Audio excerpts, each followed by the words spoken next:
Ousmane Dembele finally proved why Barcelona paid €148 million for him in 2017. As fate would have it, he unlocked his frightening potential 2 years after his departure from the Camp Nou. The big question is, what were the reasons for Dembele's struggles all these years, and most importantly, has he really managed to put all the negatives behind him? Let's find out. Rafinha on 12, Mbappe, Kane and Rodrigo on 10, as well as Salah and Lewandowski on 9.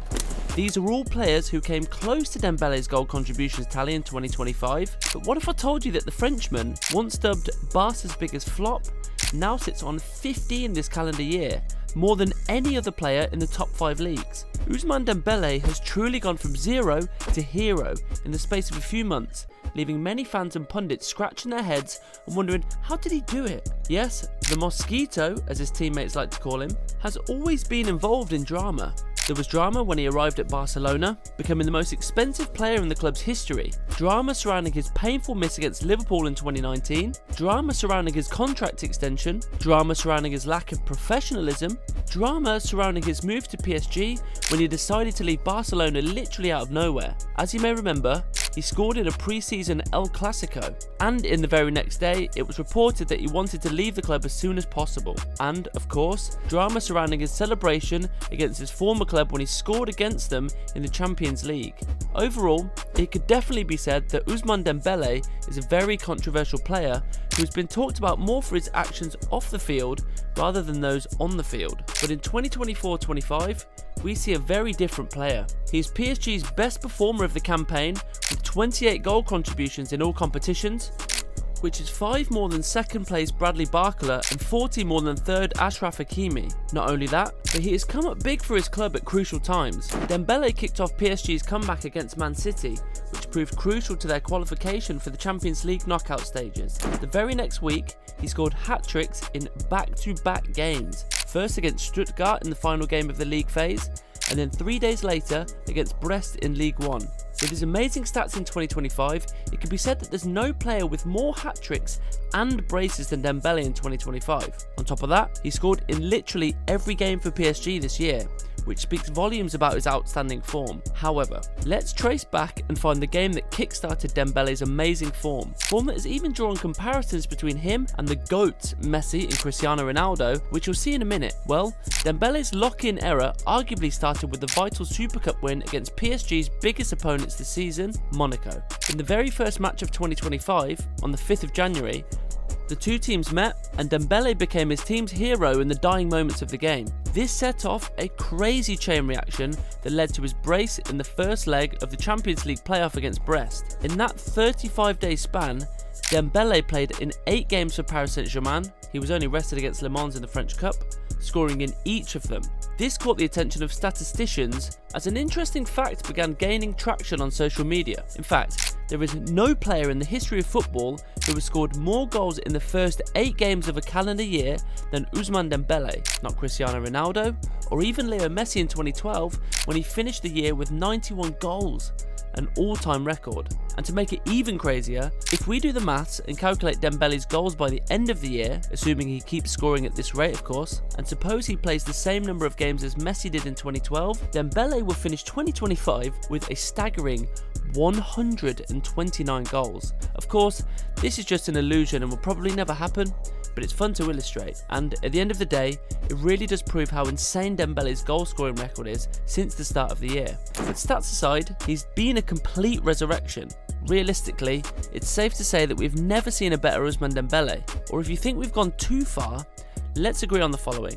This is by far the most consistent Ousmane Dembele of his career to date. Just look at the ease with which he plays in tight spaces. Take his third goal against Stuttgart as an example. He passes the ball to Hakimi with a backheel nutmeg, then receives back a few seconds later and unleashes an unstoppable shot into the far corner to complete his hat-trick. He's braver now, more creative and more decisive, and definitely doesn't hesitate to try new things. And to really describe the change in his attitude on the pitch, at certain moments you can even sense that little bit of arrogance that superstars have when they dribble the ball, for example, and deliberately delay the moment of the pass to demonstrate their technical ability. You can see that with Vinny Jr., with Mbappe, with Lamine Yamal, Well, since the start of the season, you can definitely see it with Dembele as well. And by the way, not to draw any parallels between the two, but doesn't Dembele's resurgence remind you a little of Vinicius's a few years ago?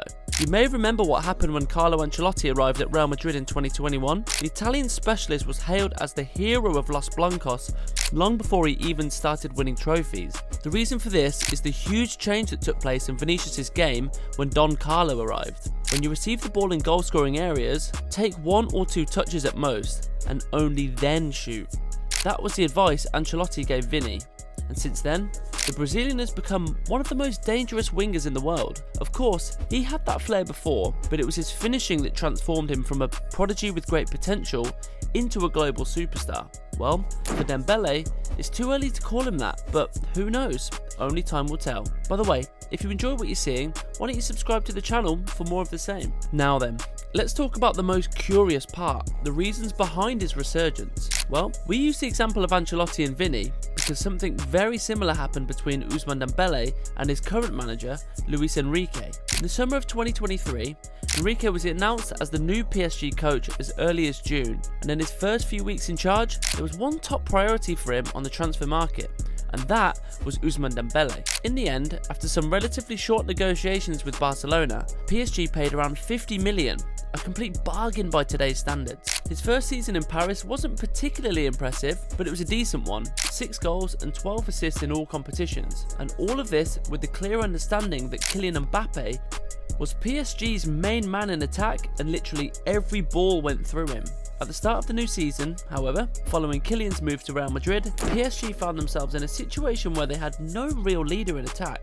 Bradley Barcola was too young and inexperienced to take on such an important role. Randal Kolo Muani didn't play as well as expected in his first season, while Marco Asensio, Kangin Lee and Gonzalo Ramos were seen as secondary players. So the only one with a real chance of stepping into that role was Dembele.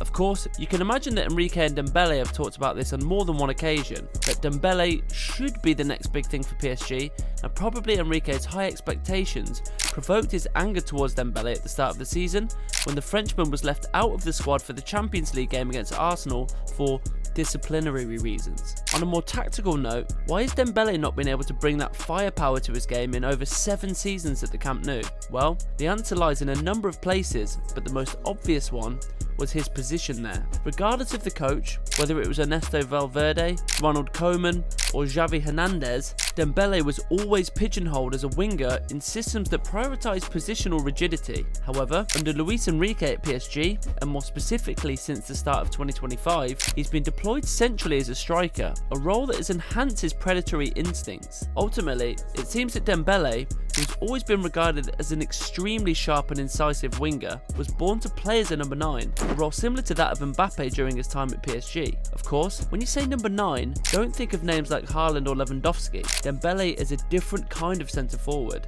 He likes to drift out wide, receive the ball in the half space and go one-on-one with the defender, or even drop back and start the attack for his team. As you can see in the first 5 months of the season, Dembele has been playing constantly as a winger, mainly on the right flank, with either Asensio, Kangin Lee or Kolo Muani as the number 9s. At the beginning of January, following the arrival of another star winger in Napoli's Kvichka Kvaratskhelia, many people were asking the same question. How would 3 elite wingers, Barcola, Dembele and Kvaradona, play together at the same time? Well, Maestro Luis Enrique delivered his answer. Starting the new signing on the left, Barcola on the right, and Dembele in the middle in the 4-1 victory over AS Monaco. And well, the plan worked to perfection, with all 3 members of the front 3 either scoring or assisting. To be perfectly honest, there may never have been a better time to be a PSG fan than right now. I don't know, PSG fans can correct me in the comments below, but it looks like they've found the right formula for success, and why not even win the Champions League in the coming years? The toxicity level is close to 0, the expectations are close to 0, and on the other side, they have a top manager who has the guts to experiment, just like he did with Ousmane Dembele. So what do you expect from the Parisians between now and the end of 2024-25? Could they reach the final of the Champions League, or is it too early for this young PSG side? Share your thoughts below. Also, if you enjoyed that one, please consider subscribing to the channel or check our latest upload, in which we talked about the Premier League underdogs and how they managed to smash the big guns. See you there.